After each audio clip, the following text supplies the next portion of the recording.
Hello everyone, रघुवर GK में आप सभी का स्वागत है। आज है 1 जुलाई 2022 और 1 जुलाई से संबंधित जितने भी करेंट अफेयर्स के महत्वपूर्ण क्वेश्चंस हैं उनका हम डिस्कशन इस वीडियो में करेंगे। लास्ट में मैं आपसे प्रश्न भी पूछूंगा, तो आप वीडियो को अंत तक देखें और वीडियो पसंद आए तो चैनल को सब्सक्राइब जरूर करें। तो चलिए आज का क्लास हम स्टार्ट करते हैं। हमारा पहला प्रश्न है, हाल ही में अंतर्राष्ट्रीय संसदीय दिवस कब मनाया गया है? हाल ही में अंतर्राष्ट्रीय संसदीय दिवस कब मनाया गया है? तो इसका सही उत्तर हो जाएगा ऑप्शन बी 30 जून। तो 30 जून को आपका अंतर्राष्ट्रीय संसदीय दिवस मनाया जाता है। यह क्यों मनाया जाता है? तो सांसदों द्वारा अपनी प्रगति की समीक्षा करने के लिए हर साल 30 जून को अंतर्राष्ट्रीय संसदीय दिवस मनाया जाता है। 30 जून को अंतर्राष्ट्रीय क्षुद्र ग्रह दिवस भी मनाया जाता है। तो आप इसे भी ध्यान रखेंगे कि 30 जून को अंतर्राष्ट्रीय क्षुद्र ग्रह दिवस मनाया जाता है। अगला प्रश्न है, हाल ही में महाराष्ट्र के मुख्यमंत्री कौन बने हैं? हाल ही में महाराष्ट्र के मुख्यमंत्री कौन बने हैं? तो इसका सही उत्तर हो जाएगा ऑप्शन सी एकनाथ शिंदे। तो एकनाथ शिंदे आपका वर्तमान में महाराष्ट्र के मुख्यमंत्री बन गए हैं। उप मुख्यमंत्री कौन बने हैं? तो उप मुख्यमंत्री आपका देवेंद्र फडणवीस बने हैं। अगले प्रश्न की ओर बढ़ते हैं। अगला हमारा 3 नंबर प्रश्न है, क्यूएस बेस्ट स्टूडेंट सिटीज़ 2023 के अनुसार दुनिया भर के छात्रों के लिए रहने के लिहाज से भारत में सर्वोच्च रैंक वाला शहर कौन सा है? तो इस प्रश्न का सही उत्तर हो जाएगा ऑप्शन डी मुंबई। तो मुंबई आपका भारत में सर्वोच्च रैंक वाला शहर है। मुंबई की ग्लोबल रैंकिंग आपका 103 है। तो आप इसे भी ध्यान रखेंगे। चलिए हम महाराष्ट्र के बारे में कुछ जानते हैं। महाराष्ट्र के बारे में हम प्रमुख तथ्यों को देखते हैं। महाराष्ट्र की राजधानी आपका मुंबई हो गया। मुख्यमंत्री कौन है? तो मुख्यमंत्री आपका एकनाथ शिंदे बने हैं। उसके बाद महाराष्ट्र के राज्यपाल कौन है? तो महाराष्ट्र के राज्यपाल आपका भगत सिंह कोश्यारी हैं। और महाराष्ट्र की कैबिनेट ने जीन बैंक परियोजना को मंजूरी दी है। आप इसे ध्यान रखेंगे कि महाराष्ट्र की कैबिनेट ने जीन बैंक परियोजना को मंजूरी दी है। भारत में चीनी के उत्पादन में प्रथम राज्य महाराष्ट्र है। तो आप इसे भी ध्यान रखेंगे। चलिए आगे बढ़ते हैं। आगे हमारा 4 नंबर प्रश्न है, हाल ही में डीआरडीओ और भारतीय सेना ने किस राज्य में एंटी टैंक गाइडेड मिसाइल का सफलतापूर्वक परीक्षण किया है? हमारा प्रश्न है कि हाल ही में डीआरडीओ और भारतीय सेना ने किस राज्य में एंटी टैंक गाइडेड मिसाइल का सफलतापूर्वक परीक्षण किया है? तो इसका सही उत्तर हो जाएगा ऑप्शन बी महाराष्ट्र। तो महाराष्ट्र में इसका सफल परीक्षण किया गया है। डीआरडीओ और भारतीय सेना ने महाराष्ट्र के अहमदनगर में केके रेंज में स्वदेशी निर्मित टैंक रोधी निर्देशित मिसाइल का सफल परीक्षण किया है। अब चलिए डीआरडीओ के बारे में हम जानते हैं कि डीआरडीओ से जुड़े हुए मुख्य तथ्यों को देखते हैं। डीआरडीओ का फुल फॉर्म क्या होता है? तो डीआरडीओ का फुल फॉर्म आपका the defence research and development organisation होता है। डीआरडीओ का मुख्यालय कहाँ है? तो डीआरडीओ का मुख्यालय आपका नई दिल्ली में है। इसके अध्यक्ष कौन है? तो वर्तमान में डीआरडीओ के अध्यक्ष डॉक्टर जी सतीश रेड्डी हैं। अगला प्रश्न है, दिल्ली के मुख्यमंत्री अरविंद केजरीवाल ने निःशुल्क राशन देने की योजना को किस तारीख तक बढ़ाने का फैसला किया है? हमारा प्रश्न है कि दिल्ली के मुख्यमंत्री अरविंद केजरीवाल ने निःशुल्क राशन देने की योजना को किस तारीख तक बढ़ाने का फैसला किया है? तो इसका सही उत्तर हो जाएगा ऑप्शन ए 30 सितंबर तो 30 सितंबर तक आपका मुख्यमंत्री अरविंद केजरीवाल ने निःशुल्क राशन देने की योजना को बढ़ाने का फैसला किया है। उन्होंने कहा कि इस कदम से करीब 73 लाख लोगों को फ़ायदा मिलेगा। चलिए अगले प्रश्न की ओर बढ़ते हैं। अगला हमारा 6 नंबर प्रश्न है, महाराष्ट्र के औरंगाबाद जिले का नाम बदलकर क्या रखा गया है? महाराष्ट्र के औरंगाबाद जिले का नाम बदलकर क्या रखा गया है? तो इसका सही उत्तर हो जाएगा ऑप्शन बी संभाजी नगर। तो आपका उद्धव ठाकरे ने कैबिनेट मिशन बुला के क्या किया? औरंगाबाद जिले का नाम बदलकर संभाजी नगर रख दिया है। अगले प्रश्न की ओर बढ़ते हैं। अगला हमारा 7 नंबर प्रश्न है, डेयरी और पशुपालन मंत्रालय ने 28 जून 2022 को किस शहर में one health pilot project launch किया है? हमारा प्रश्न है कि डेयरी और पशुपालन मंत्रालय ने 28 जून 2022 को किस शहर में one health pilot project launch किया है? तो इसका सही उत्तर हो जाएगा ऑप्शन ए बेंगलुरु। तो बेंगलुरु में इसका लॉन्च किया गया है। चलिए अब हम कर्नाटक के बारे में महत्वपूर्ण तथ्यों को देखते हैं। कर्नाटक की राजधानी कहाँ है? तो कर्नाटक की राजधानी आपका बेंगलुरु है। कर्नाटक के मुख्यमंत्री कौन है? तो कर्नाटक के मुख्यमंत्री आपका बसवराज बोम्मई है। यहाँ के राज्यपाल कौन है? तो कर्नाटक के राज्यपाल आपका थावरचंद गहलोत हैं। कर्नाटक के मुख्यमंत्री ने आयु ऐप लॉन्च किया है।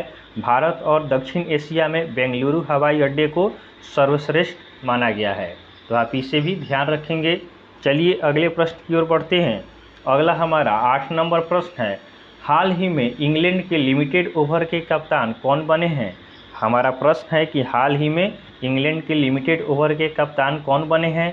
तो इसका सही उत्तर हो जाएगा ऑप्शन डी जॉस बटलर। तो जॉस बटलर आपका हाल ही में इंग्लैंड के लिमिटेड ओवर के कप्तान बन गए हैं। किनके जगह पे बने हैं? तो इयोन मॉर्गन के संन्यास लेने के बाद में जॉस बटलर आपका इंग्लैंड के कप्तान बने हैं। अगला हमारा 9 नंबर प्रश्न है, हुरून रिसर्च इंस्टीट्यूट की एक रिपोर्ट के मुताबिक अगले 4 साल में कितने भारतीय स्टार्टअप यूनिकॉर्न बन जाएंगे? हमारा प्रश्न है कि हुरून रिसर्च इंस्टीट्यूट की एक रिपोर्ट के मुताबिक अगले 4 साल में कितने भारतीय स्टार्टअप यूनिकॉर्न बन जाएंगे? तो इसका सही उत्तर होगा ऑप्शन सी 122। तो वर्तमान में आपसे पूछा जाए कि देश में कितने यूनिकॉर्न हैं, तो वर्तमान में देश में 84 यूनिकॉर्न हैं। अगले प्रश्न की ओर बढ़ते हैं। अगला हमारा 10 नंबर प्रश्न है, हाल ही में किसे भारत आइकॉन ब्यूटी प्रेजेंट 2022 का विजेता घोषित किया गया है? हमारा प्रश्न है कि हाल ही में किसे भारत आइकॉन ब्यूटी प्रेजेंट 2022 का विजेता घोषित किया गया है? तो इसका सही उत्तर हो जाएगा ऑप्शन ए मोनिका। तो मोनिका को आपका भारत आइकॉन ब्यूटी प्रेजेंट 2022 का विजेता घोषित किया गया है। रॉयल हेरिटेज फाउंडेशन ने भारत आइकॉन ब्यूटी प्रेजेंट 2022 का आयोजन सहारा स्टार होटल मुंबई में 25 जून को किया था। इस दौरान फरीदाबाद के रहने वाली 38 वर्षीय मोनिका को भारत आइकॉन ब्यूटी प्रोजेक्ट 2022 का पुरस्कार दिया गया है। मोनिका सेक्टर 87 के एक स्कूल में पर्सनैलिटी डेवलपमेंट टीचर है। तो आप इसे भी ध्यान रखेंगे। अगले प्रश्न की ओर बढ़ते हैं। अगला हमारा 11 नंबर प्रश्न है, हाल ही में राष्ट्रीय रक्षा विश्वविद्यालय द्वारा तैयार कोर्स द्वारा किस राज्य के पुलिस अफसरों को सही FIR लिखने, आरोप पत्र तैयार करने का परीक्षण दिया जाएगा? हमारा प्रश्न है कि हाल ही में राष्ट्रीय रक्षा विश्वविद्यालय द्वारा तैयार कोर्स द्वारा किस राज्य के पुलिस अफसरों को सही FIR लिखने, आरोप पत्र तैयार करने का प्रशिक्षण दिया जाएगा? तो इस प्रश्न का सही उत्तर हो जाएगा ऑप्शन बी गुजरात। तो गुजरात के पुलिस को आपका FIR लिखने और सही आरोप तैयार करने का प्रशिक्षण दिया जाएगा। अब चलिए गुजरात के बारे में जानते हैं। तो गुजरात की राजधानी आपका गांधीनगर हो गई। गुजरात के मुख्यमंत्री कौन है? तो गुजरात के मुख्यमंत्री आपका भूपेंद्र भाई पटेल हैं। गुजरात के राज्यपाल कौन है? तो गुजरात का राज्यपाल आपका आचार्य देवव्रत हैं। तो आप इसे ध्यान रखेंगे। चलिए अगले प्रश्न की ओर बढ़ते हैं। अगला हमारा 12 नंबर प्रश्न है, हाल ही में प्लास्टिक से बने कितने आइटम पर पूरी तरह से बैन लगा दिया गया है? हाल ही में प्लास्टिक से बने कितने आइटम पर पूरी तरह से बैन लगा दिया गया है? तो इसका सही उत्तर हो जाएगा ऑप्शन ए 21। तो आपका 21 आइटम पर आपका बैन लगा दिया है। प्लास्टिक से बने पदार्थ पे आपका कब से प्लास्टिक पे बैन लगाया गया है? तो सिंगल प्लास्टिक पे आपका 1 जुलाई से बैन लगा दिया जाएगा। अगले प्रश्न की ओर बढ़ते हैं। अगला हमारा 13 नंबर प्रश्न है, हाल ही में किस महिला ने लेह से मनाली तक साइकिल से सफ़र कर अपना नाम Guinness book of world record में दर्ज किया है? हमारा प्रश्न है कि हाल ही में किस महिला ने लेह से मनाली तक साइकिल से सफ़र कर अपना नाम Guinness book of world record में दर्ज किया है? तो इसका सही उत्तर हो जाएगा ऑप्शन सी प्रीति मस्के ने। तो प्रीति मस्के ने अपना नाम वर्ल्ड रिकॉर्ड में दर्ज करा दिया है। देखिएगा, प्रीति मस्के ने 430 किलोमीटर की दूरी को 55 घंटे 13 मिनट में तय कर Guinness book of world record में अपना नाम दर्ज कराया है। चलिए अगले प्रश्न की ओर बढ़ते हैं। अगला हमारा 14 नंबर प्रश्न है, हाल ही में किसने सरकारों को अर्थ इंजन के इस्तेमाल की मंजूरी दे दी है? हमारा प्रश्न है कि हाल ही में किसने सरकारों को अर्थ इंजन के इस्तेमाल की मंजूरी दे दी है? तो इसका सही उत्तर हो जाएगा ऑप्शन बी गूगल।